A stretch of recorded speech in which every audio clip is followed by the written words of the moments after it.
Hey, Nicholas with some more adventures in locksmithing. This one, I just got to go do rekeying and fixing a lock at a facility for the homeless. Now, this was originally meant to be a senior apartment center, a really fancy and nice one. It was built in 2001, and halfway through the project being built, the city realized we need people for homelessness. Now, the reason for that is there was a giant forest fire. A lot of people from surrounding areas were influxing into the city, and while a lot of them, you know, had either homeowners insurance or renters insurance that was helping them land back on their feet, there was a lot of people, especially people who lived in like mobile home parks or something like that, they didn't pay any insurance, and so they got a couple $1,000 from FEMA and then had nothing to restart their life. And they moved into an area that was more expensive. They couldn't find a similar situation of living, and they were overtaxing the area, and people became homeless. Now, this is already in lieu of the increasing homelessness problem that is happening. So this, like, just, it took it from being a rising problem to an overloaded problem for even our small community. You know, we're not San Francisco, but it was a problem. And so the decision was made, this is not going to be senior living. This is going to be a hotel for homeless. And when I say hotel, it's basically how this building is designed. It's a 3-story building, and it is designed like a hotel. Like I said, 2001, I'm recording this video, it's 2020, built in 2021, it's 2024. So it is less than, you know, it's 3+ years old. To see the condition of this place now, out of respect to the facility and stuff, I didn't, but I went up the elevator. There was cigarette burn marks in the elevator as well, scratched in names. This elevator was trashed to the point where I felt nervous getting in it. Go up to the second floor, and the smell was instant.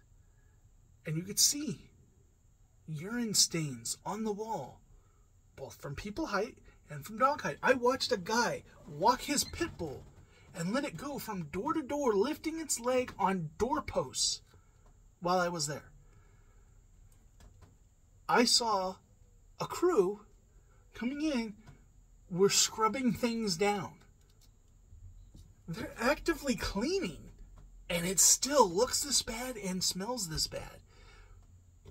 People that they have no respect or care, and the previous manager, the person I was doing the job for, was a temp from a temping agency managing this place, because the previous, like, I can't take it anymore, they left. No real structure, no real consequences. People just running wild, doing, you know, which is like, how does that work? You know, if you are a landlord and you're destroying a property and you're not paying or whatever, like, the landlord evicts you out.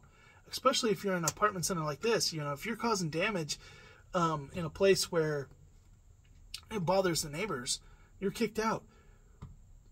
How does that work when you're in a place because you're out on the streets and the government is trying to get you out of on the streets? Can they even threaten you with kicking you out unless you're, like, violent to the other guests? I don't know. Like, if you're publicly indecent going down the hallways, you know, with no pants on, is that allowed? Is it? And it certainly seems to be okay to unzip and pee on the wall and to let your dogs pee on the wall. And it was sad. It was sad, and the biggest thing is that outside of the fact that, yes, they have access to running water, electricity, you know, heating in there and stuff like that, in a lot of ways, when you take a place like this that is meant to give these people what every decent human being deserves, what everybody deserves, and I'm not trying to say that these people aren't decent, but what I mean is, like, everybody deserves to have some form of housing. Like, nobody should be out on the street. Nobody should have You'll be freezing in the cold and in the rain, but sometimes people aren't willing to accept the help. There are some people that this stuff's available, and because they're not allowed to bring drugs in or stuff like this, like our local shelter that we had before, that was specifically for that. You know, you couldn't bring drugs in. That wasn't co-ed. You were separated, so there was no hanky-panky going on while in the facility. They really monitored, and that was because it's run by a religious outfit, so they, you know, can't do that here. People would rather be, you know, in the dumpster behind Denny's and sleeping there, and you know, getting to shoot up their drugs and have sex back there, then go stay at this facility where they got a hot shower and a hot meal and all this stuff. Everybody deserves to have that, and it's one of those things where, you know, there's this big argument people have, you know, oh, well, you know, who's going to pay for this? There are certain things that should be basic human rights, but I don't think everybody deserves a home. Everybody doesn't deserve to just have a house handed to you.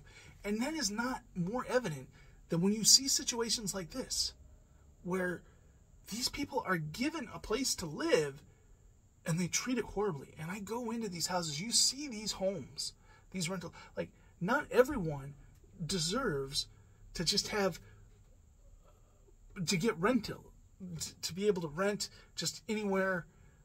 There are certain ones where you need to be in a facility like this, or maybe even more extreme than this, that takes care of you and manages you and makes it that, because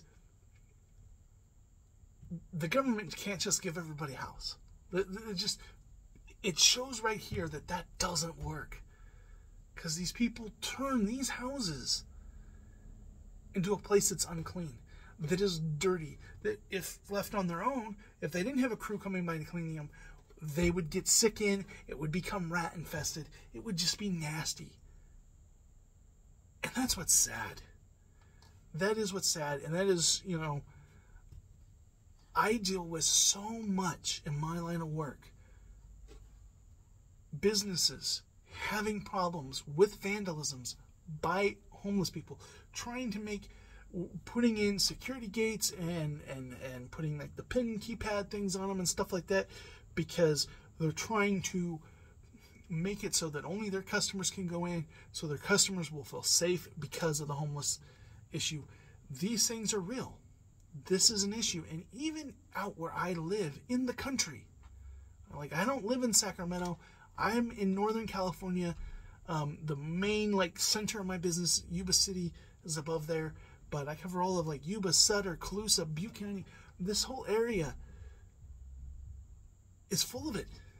It's full of it too, and we're outside of those big cities and all the stuff that's going on that's creating that there, and we still have this problem. And it's just one of those things where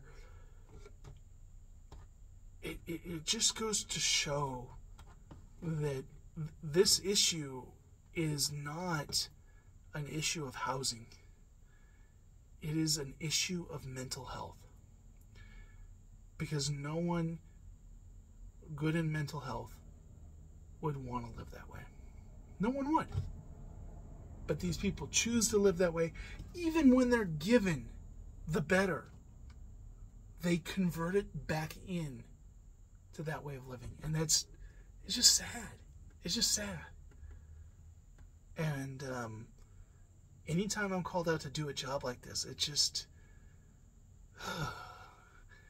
And this is one of 3 of these kind of facilities that have been built in my small community recently, like in the last 3 years. These hotels for those that are homeless. And that's just surprising. We went from a couple of people begging on the street that there have been people like that for years. There have been programs, outreach, soup centers, all that kind of stuff. Places where they can go stay the night, get a hot shower, a nice bed. But now the issue is just way overwhelming, and yes, the economy has something to do with it. Yes, the housing situation has something to do with it. But I think the biggest thing is mental health. And you know, I'm a person of faith. Ones who have watched me long enough, I typically don't go into that, but you know, I really, what's the phrase? People need to find Jesus. People need help. They need morals. They need guidance. They need to see that this is not the way to live, and sometimes that's professional help. And unfortunately, it seems like that is what's really lacking. They're willing to give them all this other stuff, but they're not getting the professional mental health they need. And that's no more evident than when I'm called out to a job like this and I walk into this. Anyways, sorry to bring it down. Next video will be much funner and have laughs and wacky situations, but just walked out of this job and had to get this off my chest. Anyways, I'll catch you in the next video.